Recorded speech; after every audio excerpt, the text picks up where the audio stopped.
पहला, नाम जप में स्वाभाविक प्रीति, राधा राधा राधा राधा राधा राधा राधा, हर्ष में एक ऐसी लगन, एक ऐसी अगन जो बुझे ना, जो टूटे ना। नाम के प्रति एक विशेष प्रियता। हे भगवान की ऐसी प्रचंड माया है कि रोज नाम महिमा सुनते हैं, पकड़ नहीं पाते हैं, रोज सुनते हैं। कैसे बड़ा विचित्र खेल है। हम सब सुनते हैं, हम सबको पता है यहां से नाम रूपी धन लेके जाएंगे और कुछ नहीं। उसकी तरफ से कितने हम उदासीन हैं। जो हमारे साथ नहीं जाएगा उसमें कितनी लगन है, जो हमारे साथ जाएगा उसमें कितने हम उदासीन हैं। उदासीन, कोई पीड़ा नहीं, नाम के बिना हमारा समय नष्ट हो रहा है। अब सोचो, कोई व्यापारी अगर वो 100 रुपए का घाटा हो जाए तो बर्दाश्त नहीं करता, क्योंकि वो और 100 रुपए प्लस मुनाफा ही चाहेगा। आप नाम के व्यापारी मानवदेह प्राप्त करके नाम का व्यापार करने के लिए आए हैं, आपका नाम छूट गया, आप घाटा बर्दाश्त कर लिए, इसका मतलब नाम के प्रति महत्व तो नहीं है आपका। बहुत विचित्र माया। जब नाम महिमा सुनो तो लगता है आज से केवल नाम ही जप करेंगे। थोड़ी देर के बाद एक ऐसी हवा चली कि भूल गए कि हमने कुछ सोचा भी था नाम के प्रति। लाखों बार नाम की महिमा सुनने पर भी नाम में रति नहीं होती। लेकिन जिसमें भक्ति का प्रादुर्भाव हो गया तो पहला लक्षण है वो नाम में रति कर लेता है। ये भगवान की माया नाम में रति नहीं होने देगी, पक्का। ये भगवान की भक्ति ही नाम में रति होने देती है। लाख समझाओ, नाम में रति नहीं हो सकती। और सब कुछ करने का मन करेगा, नाम सुमिरन का ये निश्चित निश्चित निश्चित भगवत प्राप्ति। अगर आपकी नाम की माला चल रही श्वासों में, बस निहाल हो जाओगे। कुछ पकड़ो या ना पकड़ो, निहाल हो जाओगे। मान लो हमारी बात। अच्छा, शरीर से कार्य करो, उसके लिए तो नहीं कह रहे कि आप पद्मासन लगाकर बैठो, सिद्धासन लगाकर बैठो। शरीर से कार्यरत रहो। मन में नाम चलता है सिद्धों का, साधकों का मन में नाम नहीं चलता। 2-4 बार चलेगा फिर भाग जाएगा मन विषयों में, आप भूल जाएंगे। ये खूब अनुभव की बात कह रहे हैं, इसमें किसी का तर्क काम नहीं करेगा।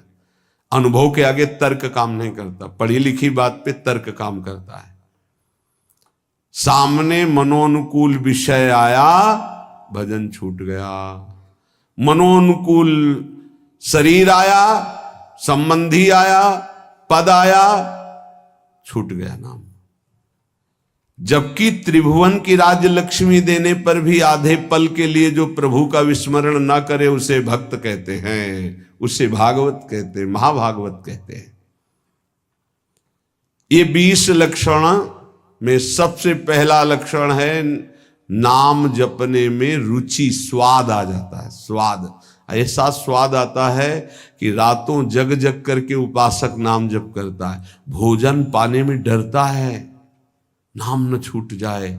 मित्रता करने में डरता है, नाम न छूट जाए। सगे सने संबंधियों से बात करने में डरता है, नाम न छूट जाए।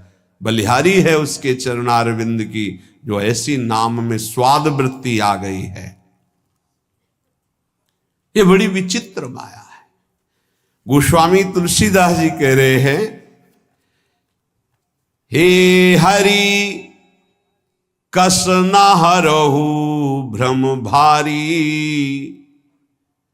भारी भ्रम पैदा हो गया, लाख बार समझाओ फिर भी भारी भ्रम है। बहुत विचित्र है, बहुत विचित्र। जो जानता नहीं है उससे गलती हो जाए तो बात चलो गलती हो गई, लेकिन अपने लोग तो जानते हैं ना, सत्संग सुनते हैं, सत्संग कहते हैं, फिर गलती के तो चांस नहीं होने चाहिए। लेकिन सत्संग सुनो और सत्संग करो। नाम जब नहीं करोगे ना तो वही करोगे जिसको कहते हो नहीं करना चाहिए। कागज में लिख लो चाहे दिमाग में लिख लो, ये हम छाती की बात कहते हैं, पढ़ी लिखी बात नहीं। भजन नहीं है तो बोलते रहो त्याग वैराग्य की बातें, सुनाते रहो, तालियां पिटती रहेंगी, लेकिन माया तुम्हें पीटती रहेगी। भजन है कुछ बोलना आता हो ना आता हो, सीधे भगवान से तुम्हारा संबंध हो, जो है वही प्रकाशित हो जाएगा।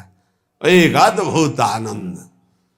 जब निज सुख प्रकट होता है तो मन भोगों में नहीं आता। निज सुख बिन मन होई कि थीरा। यद्यपि मृषा सत्य भाषे, जब लगी नहीं कृपा तुम्हारी, हे हरि कस न हरहु भ्रम भारी। मेरे स्वामी, संसार को सत्य और सुख रूप मान करके आपको भूल जाता हो, भारी भ्रम है, बहुत भ्रम। आप देख लीजिए, देख लीजिए, आपके अनुकूल भोग केवल होना चाहिए, हो चाहे आंख का हो, चाहे कान का हो, चाहे नाक का हो, चाहे भोग का हो, चाहे किसी। प्रभु की याद नहीं आएगी। देख लेना क्या गजब का आकर्षण है। हर भोग में इतनी सामर्थ्य कि प्रभु को भुलवा दे। गजब के। धन्य है वो भक्त जो ऐसी परिस्थिति में राधा राधा राधा राधा राधा। कई बार हमने कहा है कि आप किसी भी भोग का वास्तविक सुख देखना चाहते हैं तो ठीक जब आप भोग रहे, चाहे रसेंद्री का हो, जनेन्द्री का हो, नेत्रेंद्री का हो, घ्राणेन्द्री का हो, उस समय आप नाम में चित्त लगा दीजिए, राधा राधा। फिर सुख मिले तो हमको बता देना। जब नाम भूले और उसमें एकाग्र हुए तो आपकी एकाग्रता और कामना के कारण आपको सुख दिखाई देता है, अन्यथा नहीं। प्रभु यद्यपि मृषा, बहुत झूठा सुख है, पर सत्य भास है, सत्य लग रहा है। नाथ कृपा कर दो, इस भ्रम को हटा दो, आपकी कृपा से ही हटेगा। अर्थ अविद्यमान जानियो, संस्कृति नहीं जाए गोसाई, बिन बांधे निज हठ सठ परवश, पर्यो कीर की नाई। प्रभु, यद्यपि यहां जितना कुछ सब मिथ्या है, सत्य है, यहां सब झूठा है। जो पहले था वो अब नहीं, जो अब है वो आगे नहीं रहेगा, खत्म होता जा रहा है। वो शरीर गए जिनको मां पिता कहते थे, गए वो, उनके मां पिता गए। ये जाने को तैयार हैं, जो जन्मे हैं वो बढ़ के जाने को तैयार है। होश में यहां कोई टिक नहीं रहा है, सब जा रहे हैं, क्रम से जा रहे हैं, समय से जा रहे हैं अपने अपने। लेकिन यहां जो लेने आए हो, कमाने आए हो, जिसे देव दुर्लभ कहा गया है, उससे क्यों उदासीन हो, उसको क्यों नहीं पकड़ रहे। पर हरि, यद्यपि यह सब झूठा है, पर आपकी माया का इतना आकर्षण है कि सत्य भास रहा है। देखो, बैंक में 1 लाख रुपया जमा है,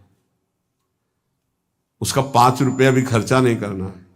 अगर 5 रुपया मिल जाते तो 1,05,000 रुपया हो गए, 10 और हो गए 1,15,000। वो जोड़ते अब 2 लाख हो गए, अब 3 लाख हो गए। मरते समय उन्हें 3 लाख का चिंतन हुआ, सांप बन करके उसी घर में बैठे। कितना नाम जप किया, ये खास बात है। पर प्रभु, ये बड़ा भ्रम है, बड़ा भ्रम। छोटे मोटे की बात नहीं करते, जिनको ज्ञान है उनकी बात कर रहे हैं, और तो सब उसी में फंसे। अर्थ कौन सा सुख देता है? संख्या का। ये पकड़ी गई है बात। गिनने का बड़ा सुख होता है, एक बार गिन के फिर दोबारा गिनो तो बड़ा मीठा लगेगा। उनको संख्या का बड़ा आकर्षण है, हर विषय का आकर्षण है। चिंतन, भैया खास बात हमारी पकड़ लो, जगत में जो कुछ तुम्हें सत्य भास रहा है, सुख दे रहा है, उसका कारण तुम्हारा चिंतन है। भगवान ने स्पष्ट कहा, ध्यायतो विषयान पुंसान संगास्तेषु जायते, संगात संजायते कामा।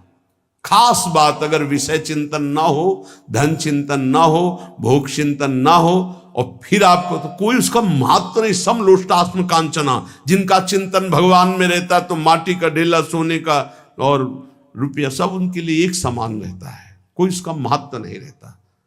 महत्व न रहते हुए केवल व्यवहार दिखाई देता है, आंतरिक महत्व नहीं होता। प्रभु मैं ये जानता हूं, अर्थ अविद्यमान जानी, संस्कृति नहीं जाए गोसाई, बिनु बांधे निज हठ सठ परवश पर्यो कीर की लाई। मैं जानता हूं कि मेरा शरीर भी छूटेगा, धन भी छूट जाएगा। मैं जानता हूं कि पुत्र आदि परिवार के मेरे नहीं है। नहीं, परिचय बताओ, ये 20 साल पहले कहां थे? अगर आपका बहुत घनिष्ठ प्रेम है कि मेरा इकलौता लाडला पुत्र है, तो ये 20 साल पहले कहां था, आप बताओ। इसके बाद ये जो कहां जाएगा, आप बताओ। कितने दिन रुकेगा, आप बताओ। कुछ नहीं, बेमतलब। जैसे स्टेशन में कोई आके मिल जाए और बैठ जाए और हाथ मिलाए, चाय पिए, तो मुझसे अपनापन कर ले, उसकी गाड़ी आई, चले गए, रोना शुरू कर दे। बोले क्यों? बोले वो हमारा दोस्त था, चला गया। ऐसे जानबूझ के हम फंस रहे हैं। प्रभु जैसे जो तोता है वो जानबूझ करके बंद जाता है, कई बार होता है। प्रभु ऐसे जानबूझ करके हम फंस गए। अब ऐसी और भगवान बीच बीच में सब आसक्तियों को हटाने के लिए विरोध करवाते रहते हैं। कटु वचन, प्रतिकूल व्यवहार, पुत्र से, पत्नी से, पति से, सबसे समझ समझ, कोई तेरा नहीं। वो चाहे जितना पिटे, वो चाहेगा उन्हीं को। तब लगता है यार कैसी विचित्र माया है। ये अब भी नहीं समझ पा रहा कि कोई हमको इससे हटाना चाहता है। जिस राग को नहीं छोड़ सकते थे, हटाना चाहता है। अब बोल राधा राधा, निकल पड़ भगवान की खोज में, तेरा मंगल हो जाएगा। नहीं नहीं, बंदे कीर मरकट की लाई। सपने व्याधि विविध बाधा, जन्म मृत्यु उपस्थित आई, वैद्य अनेक उपाय करे, जागे बिनु पीर न जाई। ये भाई ऐसा है जैसे कोई स्वप्न में देखा कि मेरे पेट में बहुत दर्द हो रहा है, और इतना भयानक दर्द कि बस मरने जा रहे हैं। अब वो चिल्ला रहा है स्वप्न में, पेट दर्द कर रहा है, दवाई दो, और आवाज बाहर निकल रही है।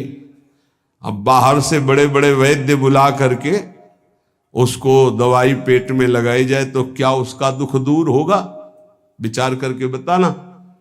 बोले नहीं, वैद्य अनेक उपाय करे, जागे बिनु पीर। उसको दवाई की जरूरत नहीं। बोले जरूरत क्या, उसे जगा देने की जरूरत।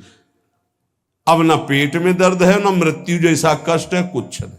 थोड़ी देर स्वप्न का नशा रहता है जागने के बाद भी, अच्छा या बुरा का। ऐसे ही ब्रह्मबोध होने के बाद भी, तभी कहा गया ब्रह्मबोध होने के बाद भी बिल्कुल वैसे ही जैसे साधन पद्धति में रहे वैसे रहना, क्योंकि स्वाप्निक संसार का प्रभाव काफी देर रहता है। जब ब्रह्मबोध स्थिति लंबे समय तक, तब वो स्थिति, जैसे आप जग गए, लगा स्वप्न है लेकिन उसका प्रभाव रहेगा। अच्छा स्वप्न है, स्वप्न में आपकी माँ आई है तो आंसू चलने लगेंगे। बुरा स्वप्न है तो भय लगेगा। हम तो ये कह रहे गोस्वामी जी महाराज कि स्वप्न में देखा इतना बड़ा व्याधि पैदा हो गई कि मृत्यु जनित कष्ट हो रहा है, वैद्य बुला के दवा करवा, उसको कोई फायदा मिलेगा? बोले नहीं। फायदा कैसे मिलेगा? बोले जगा दे बस। न रोग है न कोई पीड़ा है, पीड़ा पूरी महसूस होती है। ऐसे ही श्रुति गुरु साधु समृति सम्मत यह, दृश्य असत दुखकारी, तेहि बिनु तजे भजे बिनु रघुपति, विपति सकै कोटारी। ऐसे ही ये जो तुम जागृत में देख रहे हो मायाकृत स्वप्न है। मोह निशा सब सोवनिहारा, देखे स्वप्न अनेक प्रकारा। तो बोले वो वैद्य कौन है? बोले वेद है, शास्त्र है, पुराण है और प्रवचन है, ये सब उस दुख मिटाने की औषधि है। पर सबसे पहले उसे जगाओ, उसको जगाओ। तो जगने का मतलब क्या होगा? बोले दृश्य असत दुखकारी, तेहि बिनु तजे वैराग्य, भजे बिनु रघुपति अनुराग, विपति सकै को टारी। संसार से वैराग्य और प्रभु से अनुराग हुए बिना ये भारी दुख परंपरा, पुनरपि जननम पुनरपि मरणम पुनरपि जननी जठरे शयनम, ये मिटने वाली नहीं। बहुपाय संसार तरन कहां, विमल गिरा श्रुति गावे, तुलसीदास मैं मोर गए बिनु, जीव सुख कबहू न पावे। मैं और मोर तोर तय माया, जब तक मैं मोर तय तोर नहीं जाएगा तब तक कभी सुख की अनुभूति नहीं होगी। ये ऐसा भ्रम फैल गया मैं मोर तय तोर का कि नाम में रति ही नहीं होती। तो पहला लक्षण उपाय है, संसार के जितने भोग हैं सब असत हैं। ये जादू के द्वारा रचे हुए हैं। जादू के द्वारा जब सामान रची जाती है तो होती नहीं है, केवल दिखाई देती है। आप छुओगे तो आपको दिखाई देगी, लेकिन आप उसका भोग नहीं कर सकते, उसमें है ही नहीं कुछ। वो केवल रचना तुम्हारे नेत्रों को मंत्र शक्ति से बांध करके संकल्प के द्वारा की गई। तो ये संकल्प के द्वारा रचना हुई भाई पूरी सृष्टि की। एको हम बहुश्यामा, यहां केवल परमात्म तत्व और वो दिखाई नहीं दे रहा, हमें भोग तत्व दिखाई दे रहा है। रसेंद्री का, नाना प्रकार की इंद्रियों का भोग, ये बहुत बड़ा स्वप्न है, बड़ा दीर्घ स्वप्न है। इसको जगाने के लिए संत महात्मा गुरुदेव ये कृपा प्रसाद कर रहे हैं। और जब जग जाओगे तब तुम्हें कोई रोक नहीं पाएगा भगवत प्राप्ति के लिए, क्योंकि पता चल जाएगा झूठा है, कौन सा भोग सत्य है। आप देखो ना कैसी आसक्ति है, 100 बार 1000 बार उसी भोग को भोग लो फिर भी मन कहता नहीं सुख तो वही है, राधा राधा राधा। ये तो कल्याण के लिए है, सुख वहां है। ये स्वाप्निक जो सत्य भाव स्वाप्निक बैठ गया है, ये सत्य बैठ गया है कि पाठ कर लो, नाम जप कर लो, इससे तो कल्याण होगा, लेकिन आनंद जो आएगा वो टीवी में आएगा, गेम खेलने में आएगा, वो इंद्रियों के भोगों में आएगा। ये तो कल्याण के लिए है। और ये पता लिए कि आनंद है तो भगवान में, और दुख है तो दुखालयम शाश्वतम संस। बड़ा विचित्र माया का जाल बिछा हुआ है, जिसने उन्हें बिछाया है वही तुम्हें निकालने के लिए कृपा भी कर रहे, सत्संग मिल रहा है। पहला है नाम जप, बैठा लो। भक्ति का पहला लक्षण है अव्याव्रत भजनात्, अखंड भजन, निरंतर भजन। भजन नहीं है तो भक्ति की पहली सीढ़ी ही नहीं तुम्हारे, तो फिर महल पर कैसे पहुंच जाओगे। पहला लक्षण राधा राधा राधा राधा, खूब नाम जप। दूसरा लक्षण, उस भक्त की जिह्वा से कभी भी किसी की निंदा नहीं निकल सकती। इनको अपने जीवन में स्वाध्याय के रूप में रखकर आचरण में उतारना चाहिए। कभी भूल कर किसी की निंदा मत करो, नहीं आपका भजन करने का भाव नष्ट हो जाएगा और भजन नष्ट हो जाएगा। तीसरा, चाहे जितनी अच्छी वस्तु आ जाए, चाहे जितना बड़ा मित्र आ जाए या कोई भी सांसारिक पद प्रतिष्ठा, कभी हर्षित मत होना। हर्षित होगे तो भगवान का भजन छूट जाएगा। हर्ष मत करना। ये हर्ष द्वंद्व के अंदर आता है, हर्ष और शोक। बढ़िया कोई गाड़ी आई, कोई सामग्री आई, कोई हर्षित हो गए तो अगला लिखा है फिर आपको शोकित होना पड़े। हर्ष और शोक दोनों भजन को छीन लेते हैं, भजन नहीं होने देते। भगवान की माया के द्वारा प्रेरित होकर के जब आप नाम जप करेंगे किसी की निंदा नहीं करेंगे तो आपके सामने ऐसे पदार्थ, वस्तु, व्यक्ति, ऐसे पद आएंगे कि आपको हर्षित कर दे। हर्षित मत होना, प्रसन्न होना, आनंदित होना ये प्रभु से होता है, माया के द्वारा हर्ष होता है। हर्ष शोक भय नहीं मन माही, अस सज्जन मम उर्वस कैसे, लोभी हृदय बसे धनु जैसे। भगवान कहते मेरे भक्त के अंदर हर्ष नहीं होता। हर्ष शोक भय नहीं मन माही। तीसरा ये, भगवान की माया के द्वारा कुछ भी आपके पास भेजा जाए आप हर्षित नहीं होइएगा। ये ध्यान रखिएगा, ये माया रचित वस्तु से हमें आनंदित नहीं होना। यदि नहीं हुए तो तुम शोकित नहीं होगे जब कोई नष्ट होगा, और जब हर्ष शोक नहीं होगा तो नाम चलेगा। जैसे एकांतिक में कई बार प्रश्न करते हैं कि हमारा पुत्र मर गया, भगवान पर श्रद्धा नहीं रही, हमारा तो भजन ही चौपट हो गया, अब हमारी श्रद्धा नहीं रह गई, वो हमारा सब काम चौपट हो गया, जब से भजन शुरू किया सब बाधाएं खड़ी हो गई, हमारी श्रद्धा नहीं रही। क्यों? पाप नष्ट हो रहे। भजन शुरू किया, माया ने विघ्न रूप प्रारब्ध को सामने खड़ा कर दिया। अगर चुपचाप सह गए, शोक आ गया है, नाम चल रहा है, चिंता मत करो, शोक आनंद में बदल जाएगा। हर्ष आया है, हर्षित मत हो, नाम जप करो, यही निरंतर आनंद में बदल जाएगा। हर्षित हुए तो शोकित होना पड़ेगा, शोकित हुए तो सब निराशा छा जाएगी, न प्रभु में आशा रह जाएगी न भजन में। चौथा,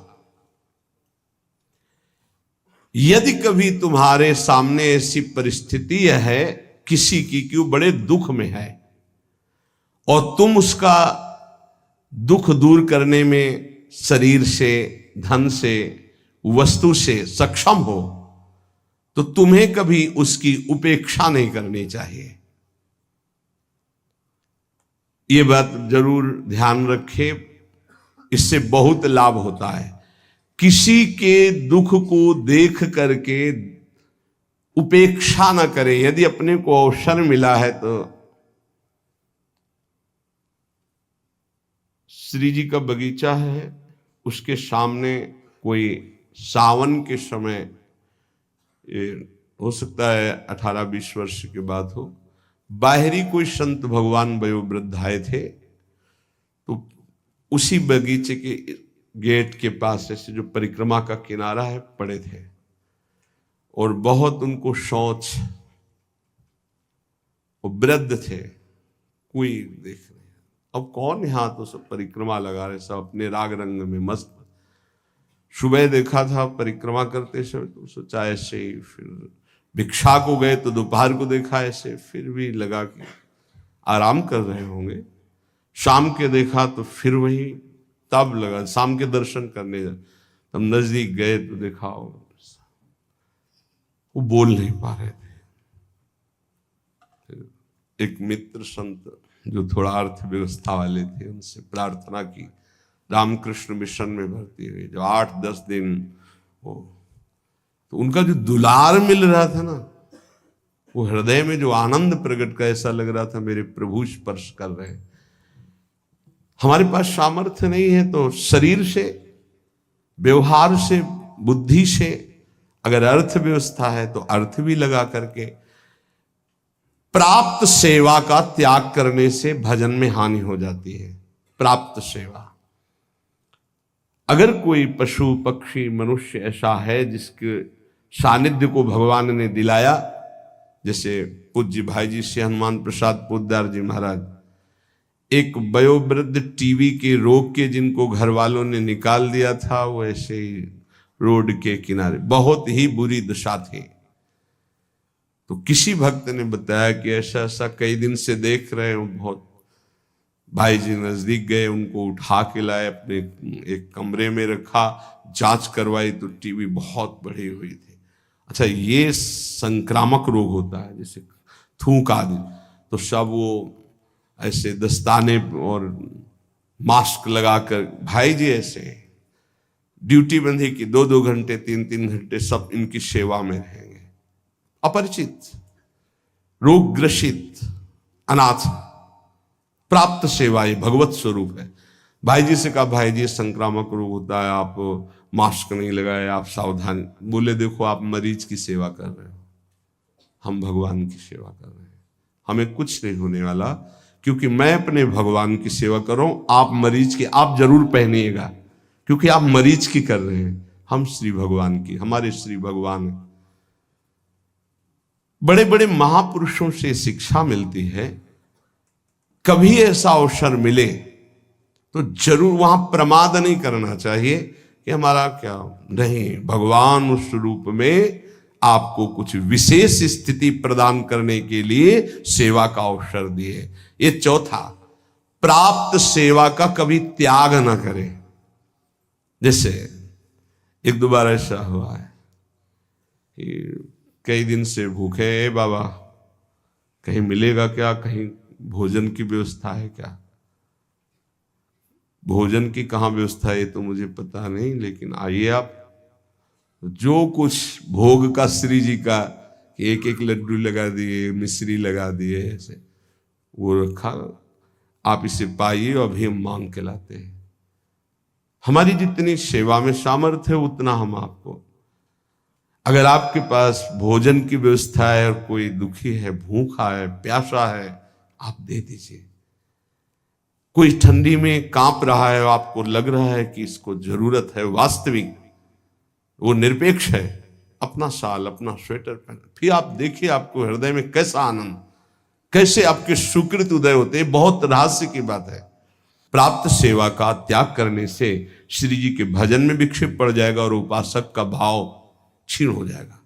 वो चाहे किसी पशु पक्षी की हो या किसी मनुष्य की, अगर सेवा प्राप्त हो गई है तो उस समय उपेक्षा ना कीजिए, है ये तो ऐसे संसार है सब भोग नहीं।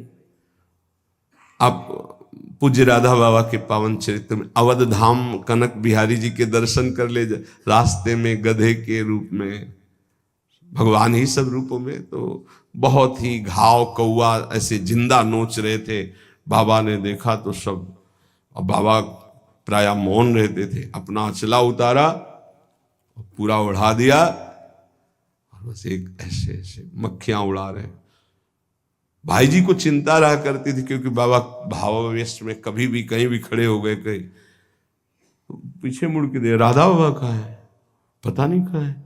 अब दौड़ भाग हुई तो देखा कि अरुण वस्त्र का जो भगवा वस्त्र है वो उस गधे को उड़ाए हुए आप ऐसे, तो कहा कनक बिहारी के पट बंद हो जाएंगे इतने, जब तक ये परम धाम नहीं जाएगा तब तक हम कनक बिहारी के दर्शन नहीं करेंगे। अभी जब इतने बड़े महापुरुष का वस्त्र ऊपर पड़ गया और हाथ लग गया, तब भोग कौन सा रह जाएगा? प्रारब्ध क्षय हुआ, शरीर पूरा हुआ, अवध धाम में शरीर पूरा हुआ, वो भगवान को प्राप्त हुआ, क्योंकि महाभागवत बैठे हुए दुलार कर रहे। ये पशु पक्षी कोई भी, प्राय महान भागवतों में दृश्य देखा गया। पांचवा, भारी दुख उपस्थित होने पर भी किसी से सहयोग ना मांगे। भक्त हमें नहीं मांगना, हमें प्रभु की तरफ देखना। अगर उनकी तरफ से कोई भेजा हुआ है तो मानते हैं कि निमित्त बनाकर प्रभु ने इसको भेजा है, हमारी कोई पर्सनल मांग नहीं, पर्सनल संबंध नहीं। तभी आप भगवत भाव को जान पाएंगे कि कितनी कृपा हम पर है। अपना भारी से भारी समस्या में केवल संबंध प्रभु से रहना चाहिए, किसी अन्य के प्रति हमारा भाव ना जाए। ये अध्यात्म है, इसे ठीक से समझ लीजिए। भारी से भारी दुख उपस्थिति होने पर भी हम किसी से सहयोग ना मांगे, अन्य किसी से। हम उसको जितना निवृत्त कर सकते हैं, जो व्यवस्था दी प्रभु ने, नहीं तो हम प्रभु की तरफ देखते हैं।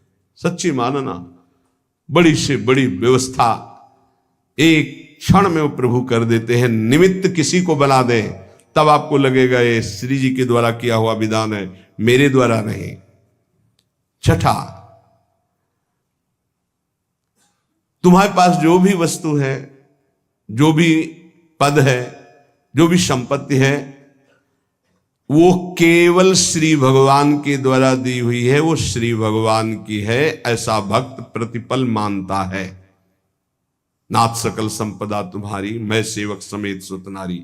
साधन वैराग्य मार्ग में जो तपस्या है, जो भजन है, जो ज्ञान है, जो वैराग्य है, जो प्रेम है, जो भी, वो प्रभु के द्वारा प्रदत्त है, इसलिए कभी उसका अभिमान न करे। न बाहरी पद प्रतिष्ठा संपत्ति का, न आंतरिक तप समाधि आदि तक का। सातवां, कोई भी प्राणी कितना भी तुम्हारे प्रति, वही जो अभी वृंदावन महिमामृत में सुना, कितना भी अपमान करे, निंदा करे, अपराध करे, चुप रहना, सहन कर जाना, कुछ मत बोलना। उसकी तो तुम्हारी क्षमा ही जाकर के बुद्धि ठीक कर देगी। दंड से ज्यादा क्षमा में बल होता है, ध्यान रखना। भगवान शिव कह रहे हैं, अपने कर्म जाए अपकारी, उमा क्षमा साप होते भारी। यदि आपने क्षमा कर दिया तो आपका आनंद बढ़ेगा, और वो क्षमा उसके लिए सांप से भी अधिक दंड जाकर के देगी। हमें ऐसी भी भावना नहीं करनी, हमें हृदय से क्षमा करना है, पर वो अपकार करने वाला अपने आप जलेगा, अपने आप नष्ट होगा। आपको क्षमा ही करना। जैसे किसी की सोच है कि अगर उसे क्षमा कर दिया तो बढ़ता चला जाएगा। नहीं, ये क्षमा ही अस्त्र है, उसको जाकर के परास्त करेगी, उसके हृदय को, उसकी बुद्धि को ऐसी जगह गिराएगी, उठ नहीं पाएगा। उमा क्षमा साप उते भारी, सांप से भी, दंड से भी ज्यादा उसका वो क्षमा हिसाब कर देगी। आपकी तरफ से क्षमा होना चाहिए। ये संत, ये भक्त, ये वैष्णव जनों का बल होता है। क्षमा एक बल है। आठवां, अपने गृह कार्य करते हुए या अपने साधन कार्य करते हुए बुद्धि को चंचल ना होने दे, अपने साधन पे रखें, अर्थात नाम जप चलना चाहिए। कार्य करते हुए, अपने साधन कार्य को करते हुए बुद्धि को चंचल ना होने दे, उसे अपने लक्ष्य में रखिए, अपने आराध्य देव में रखिए, श्यामा श्याम में रखिए। नवा, मृदु भाषण कीजिए, कभी कठोर भाषण, उद्दंडता पूर्वक ऐसे शब्द न निकल जाए कि किसी के हृदय में चोट पहुंच जाए, किसी का हृदय दुखी हो जाए, ऐसा नहीं बोलते। बहुत संभाल के भक्त को बोलना चाहिए। आपकी वाणी नाम जप करती है, इसलिए कोई ऐसे शब्द ना निकले। बहुत भूल हो जाती, कभी कभी ऐसे शब्द निकल जाते हैं जिनको फिर बाद में बड़ा पश्चाताप होता है। यद्यपि हितकर भावना से ही निकलते हैं, पर वो नहीं निकलने चाहिए, क्योंकि भजन करते हो सत्य हो जाएगा उसके ऊपर। मान लो धाम वास करते हो, भजन करते हो, आपने शासन के लिए ही बोल दिया कि भोगोगे, दुर्गति हो जाएगी, मान लो, नहीं बोलना है। तो भाई ऐसे चलने से ऐसा होता है, ऐसे चलने से ऐसा होता, बस भोगोगे, दुर्गति हो जाएगी, समझ नहीं पा रहे हो आप, सीधे उसको दंड विधान दे रहे हो, ऐसी गलती हो जाती है। आप जितना भजन करते हैं वो भजन कोई साधारण नहीं। आप जो राधा राधा बोलते हैं, मधुर भाषी रहिए, किसी को ऐसा न निकल जाए कि उसको दंड भोगना पड़े, तो आपका भजन क्षीण हो जाएगा। प्रार्थना करते हैं कि आपके पास अगर भजन है तो कभी किसी को दंड विधान मत सोचना, नहीं लागू हो जाएगा, आपका भजन क्षीण हो जाएगा। इसमें पक्का, आज नहीं तो कल पक्का लागू हो जाएगा, क्योंकि भजन है। भजन नहीं तो ऐसे फालतू कहने वालों का नहीं लगता, लेकिन भजन है तो लागू हो जाएगा, पक्का लागू हो जाएगा। बहुत डरना चाहिए भजन करने वालों से, कहीं हमसे त्रुटि हो जाओ कुछ ऐसा। संतों के वचन मंगल के लिए होते, भगवत प्राप्ति के लिए होते, ब्रह्म प्राप्ति के लिए होते। कहीं हमारे द्वारा कुछ ऐसे शब्द ना निकल जाए जो किसी को कष्ट प्रदान करने वाले हो। बहुत संभल के, क्योंकि भजन करते हो, पक्का लागू हो जाएगा। यदि नाम जप कर रहे हो पक्का लागू हो जाएगा, पर आपका भजन क्षीण हो जाएगा। जैसा आप संकल्प करेंगे वैसे ही आपकी दशा होगी, ध्यान रखना। यदि हम संकल्प करते हैं दूसरों का मंगल हो तो हमारा मंगल हो जाएगा, हम दूसरों का मंगल में तो हमारा मंगल हो जाएगा, पक्का हो जाएगा। 10वां, गंदी भाषा का प्रयोग अश्लील भाषा, ये नाम जापक की जिह्वा से नहीं होना चाहिए। गाली गलौज, ये सब गंदी बातें, ये सब नहीं, हंसी मजाक में गंदी बातें, ये सब नाम जापक की जिह्वा पे नहीं होनी चाहिए। कहा जो कोई भी व्यसन करता है, कोई भी व्यसन, उसका नाम सिद्ध नहीं हो सकता, उसका भजन से। देखो जो सिद्ध पुरुष हैं उनकी नकल नहीं करनी चाहिए। जो भगवत प्राप्त हैं, जिनका भजन निरंतर चलता है, उनकी नकल नहीं करनी चाहिए, उनका आचरण अनुसरण नहीं करना। वो जो उपदेश से उनका आचरण मिले, ऐसा शास्त्र आज्ञा करते। कोई भी व्यसन साधक अगर करेगा, अश्लील संभाषण बोलेगा, तो नाम कैसे सिद्ध हो पाएगा? 10वां यही कि अश्लील शब्द ना बोले, कोई व्यसन न करे। 11वां किसी की चुगली न करे। ये प्राय चतुर साधकों में नहीं होता है। रामाई भजेते चतुर नर, जो विवेकहीन है उनके द्वारा ये गलती ज्यादा हो जाती। चुगली, ये बहुत जल्दी सुकृत नष्ट हो जाते हैं। सुना, वो ये उनके लिए ये कह रहे थे, ऐसा ही है क्या, और वो ऐसा है, वो ऐसा। ये प्रपंच साधकों में नहीं होना चाहिए। किसी की वार्ता नहीं करनी, करनी तो श्यामा श्याम की। 12वां किसी भी तरह की सांसारिक चर्चाओं का कोई स्थान नहीं होना चाहिए। सांसारिक चर्चा, समाचार पत्र पढ़े, समाचार सुने या किसी की बात, वो व्यर्थ का कोई भी भाषण उपासक की जिह्वा में नहीं होना चाहिए। भाई अगर आपको नेता बनना है, राजपदों पर राष्ट्र सेवा करनी, तो जरूर समाचार सुनिए। कौन सी पार्टी कितनी प्रबल हो रही है आप देखिएगा, कौन सी क्या व्यवस्था हो रही है, कौन सा आंदोलन चल रहा है, किसकी क्या मांग है, ये तो आप देख लीजिएगा। क्योंकि आपको नेता बनना है, आपको राष्ट्र सेवा। और यदि आपको भगवान की प्राप्ति करनी है, तो समाचार पत्र, समाचार आदि यदि सुनोगे तो 24 घंटे की खुराक मन इकट्ठा कर लेगा, और वो उसी तरह के चिंतन में आपको फंसा देगा। और जो चिंतन होता बोले बिना रह नहीं जाता। पुण्यात्मा का, महात्मा का लक्षण है, कितना नाम जमा किया, बोला राधा, अब इसकी कौन सी कीमत है। ये महत्व का समझ में आएगा, वो महत्व समझ में आएगा। इसीलिए यह कह रहे, ये व्यर्थ की संभाषण सुनना, व्यर्थ की भाषण की वृत्ति रखना। समाचार पत्र, दुनिया में क्या हो रहा है, भगवान की प्राप्ति में सबसे ज्यादा बाधक ये है, ध्यान रखना। फिर चित्त वृत्ति वहीं लगती है। और आजकल भगवान की माया के द्वारा कृपा हुई है कि मोबाइल सबके पास है। सर्च करो, संसार को देखो। बचो भाई, अगर भक्ति का रंग बिल्कुल अपनी भक्ति फीकी लगने लगेगी। जब इन बातों को सुनोगे, इन बातों को देखोगे, तो आपको अपनी भक्ति फीकी लगने लगेगी। हाँ, लगने लगेगा। माया बहुत प्रचंड है, तभी तो बड़े बड़े त्राहिमाम बोलते इस माया के आगे। ऐसे ऐसे महान भागवत हुए, ऐसे रोटी मांगी 2 टुकड़े मिले, ऐसे चबाया, पानी, रात दिन भजन कर रहे हैं। क्या मिला उनको? अनंत कोटि ब्रह्मांडों का ईश्वर उसके अधीन हो गया। अब आप थोड़ा सा विचार करो, भारत में कितना रुपया होगा? ऐसे कितने बड़े बड़े देश हैं जो इससे भी ज्यादा समृद्ध और धनशाली, अमेरिका, सब जगह कितना रुपया, सोना चांदी जो उखड़ आया है बाहर, कितना दबा है, कितना ऐसा विश्व में है। और ये जितना सब कुछ है, धनाध्यक्ष कुबेर के कोने के बराबर नहीं है। और धनाध्यक्ष कुबेर के पास जितना, वो लक्ष्मी जी के एक चरण चिन्ह में विराजमान है। और लक्ष्मी जी भगवान नारायण के चरणों को सहलाती रहती है। भगवान अर्ध निमीलित नेत्रों में उनकी तरफ देखते भी नहीं। अब आप विचार करो, ऐसे भगवान की आप आराधना कर रहे हो, आपको संसारिक रुपया, पैसा, महत्व जाग जाए तो हानि नहीं हो गई?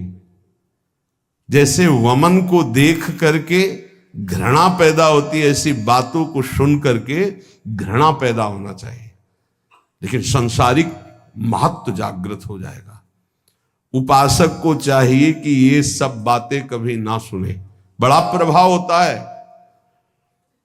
कुल्ल जी अल्लाह जी का चरित्र सुना, उसमें जो छोटे भाई थे जन्म से वैरागी हुए, लेकिन जब जवान थे एक जंगल में पड़े हुए थे, विश्राम कर रहे थे, तो वहीं आकर के राजकुमार की पूरी सवारी, अब वहां बहुत सी नृत्यांगनाओं, सब राज सुख पड़े पड़े देखते रहे। उनके मन में आया कि बचपन से भगवान का भजन कर रहे हैं, यार सुखी जीवन तो यही है।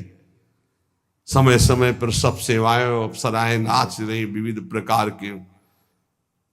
मन में छा गई वासना कि यार सुख तो राजकुमार को ही है। इस जन्म में राजकुमार से ही मित्रता हुई, साथ ही उनको दूसरा जन्म लेना पड़ा, और वैसे ही भोग सामग्री, वैसे ही। ये तो कहो भगवान का भजन कर रहे थे तो उनके भाई बड़े भजनानंदी निकले, जिससे उनके हृदय में पुनः भक्ति जागृत हो गई। एक भी बात अगर तुम्हारे हृदय में वासनात्मक रहेगी, कुछ नहीं बनने वाला। वो वासना जब तक तुम्हारी पूरी नहीं होगी, आगे ना भजन बढ़ेगा ना भगवत प्राप्ति होगी। कह रहे हैं अनपायनी भक्ति दो, विभीषण जी कह रहे हैं, बोले नहीं पहले लंकाधिपति बनो, क्योंकि पहले तुम हृदय में उर्कछ प्रथम वासना रही। ए भाई कुछ नहीं है, कुछ नहीं है। इतना रुपया, इतना सब कुछ, कुबेर के खजाने के कोने में, कुबेर भगवान के बहुत छोटे सेवक हैं, कुछ नहीं, ये मायाकृत है। अंदर से अगर ये सब गणनाएं, ये सब सुनना, ये सब बोलना, ये सब चर्चा, तो आप भगवत विमुख हो जाएंगे, इसका महत्व जागृत हो जाएगा। 13वां, किसी से, किसी भी चालबाजी से धन का अपहरण करने की कोशिश न करे। ये ले जाओ, दूसरा छू लेगा तो काम नहीं करेगा, देख ना पावे, ऐसी जगह रखना, वो कहीं ना कहीं तो रखेगा, काम नहीं बना, किसी ने छुआ होगा, पक्का वो मंत्र था ऐसा ना, किसी ने छुआ होगा। ऐसे ऐसी चालबाजियां, ऐसे ऐसे, तो यहां जो इशारा कर रहे हैं उड़िया बाबा कि साधक हो करके किसी भी तरह की ऐसी कोई धन अपहरण करने की बातें न की जाएं। 14, कोई भी भगवत विमुख कार्य ना किया जाए जिससे हमारा भजन छूट जाए, ऐसे कार्यों का कोई अनुष्ठान न ले। बहुत से ऐसे कार्य होते हैं जो धर्मार्थ दिखाई देते हैं लेकिन उनमें भजन छूट जाता है, तो विरत बहुकर्मा। 15, हित मित पथ्य मेद, ऐसा भोजन करे। 15वां भोजन हित, हित का तात्पर्य है जो शरीर और भजन के लिए हितकर हो, शरीर और भजन के लिए। देखो ये जो गरम मसाले आते हैं, स्वाद तो भले आपको अच्छा लगता हो लेकिन आपके शरीर और भजन के लिए हितकर नहीं है।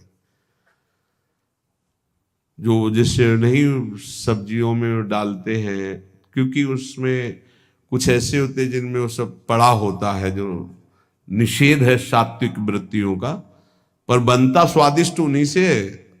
हल्दी धनिया नमक और छौंक लगा दो, पूरा सात्विक भोजन। हल्दी पीस लो अपने घर में, धनिया पीस लो नमक से, तो आपको स्वाद नहीं मिलेगा लेकिन स्वास्थ्य ठीक रहेगा और आपका भजन होगा। वो हितकर नहीं है आपके, वो स्वाद तो जरूर बना देगा लेकिन भजन नहीं बनाएगा। पहला है भोजन हित, आपका भजन बने और आपका स्वास्थ्य ठीक रहे।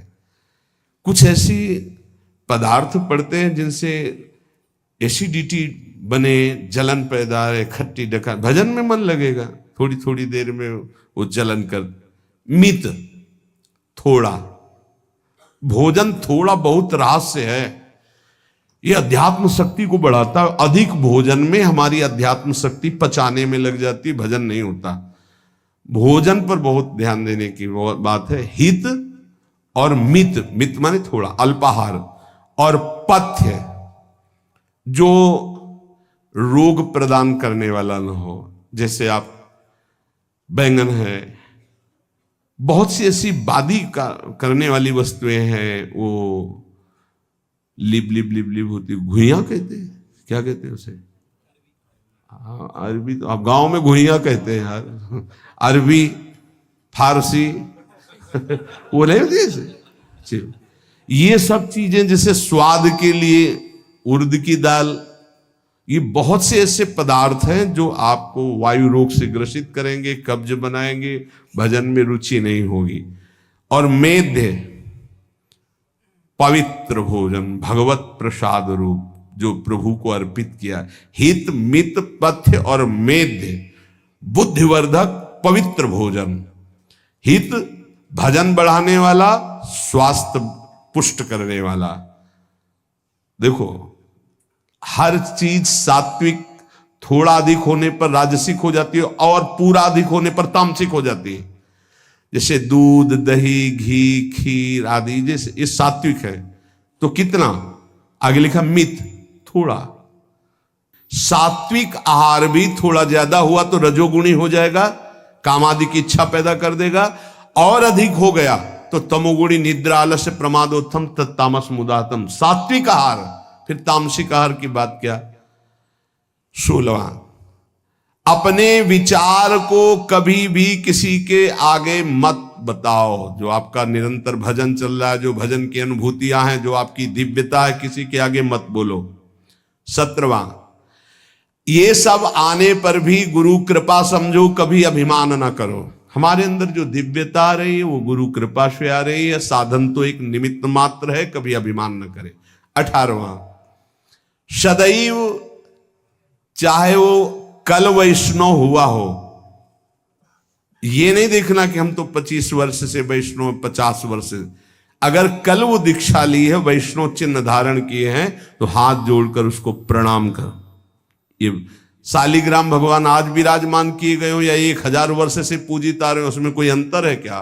तो आज वैष्णव बना है, चाहे 1000 वर्ष से वैष्णव पद्धति चली है, तो हमको नमस्कार उस वैष्णव वेश को, वैष्णव चिन्ह को करना है। एक बार मधुकर शाह की यही परीक्षा लेने के लिए नगर वालों ने उपहास किया। एक गधा को नाम का दुपट्टा उड़ाया जिसमें नाम लिखा हुआ था, और तुलसी की मोटी माला डाली और 12 तिलक लगाए, और जब वो ठाकुर जी की सेवा करके निकले तो बाहर ही, तो वो लोग खड़े थे देखने के लिए कि अब क्या करेंगे, ये वैष्णव जनों को प्रणाम करते। तो साष्टांग दंडवत किया, परिक्रमा की, तो लोग उपहास करने लगे। तो उनका अहोभाग्य मेरी भक्ति का चमत्कार कि मेरे राज्य का गधा भी वैष्णव है, और साष्टांग दंडवत कर, उनको क्या पता चले कि किस कोटि के महापुरुष मधुकर शाह जी। तो उपासक को चाहिए कि छोटे से भी छोटे वैष्णव भगवान को वैसे ही आदर करे जैसे बड़े महापुरुषों। हमारी दृष्टि वैष्णव पर, किसी वैष्णव पर दृष्टि गई तो ऐसे होना चाहिए। सब देखो पूज्य महाजन जैसा करते, गुरुदेव भगवान के सामने ही सब हमारे गुरु भाई बैठे थे, शिष्यजन, सरकार पंचांग प्रणाम करते। क्या है, किसको प्रणाम? जो मंत्र, हाँ वो मंत्र आचार्य के द्वारा मिला हो वही इनके, ये समान भाव से पूज्य हो गए, ऐसे भाव से पूजा। पूज्य श्री चंद्रशेखर बाबा के घटना उनके शिष्य बता रहे थे कि एक दिन बाबा के चरण पादुका में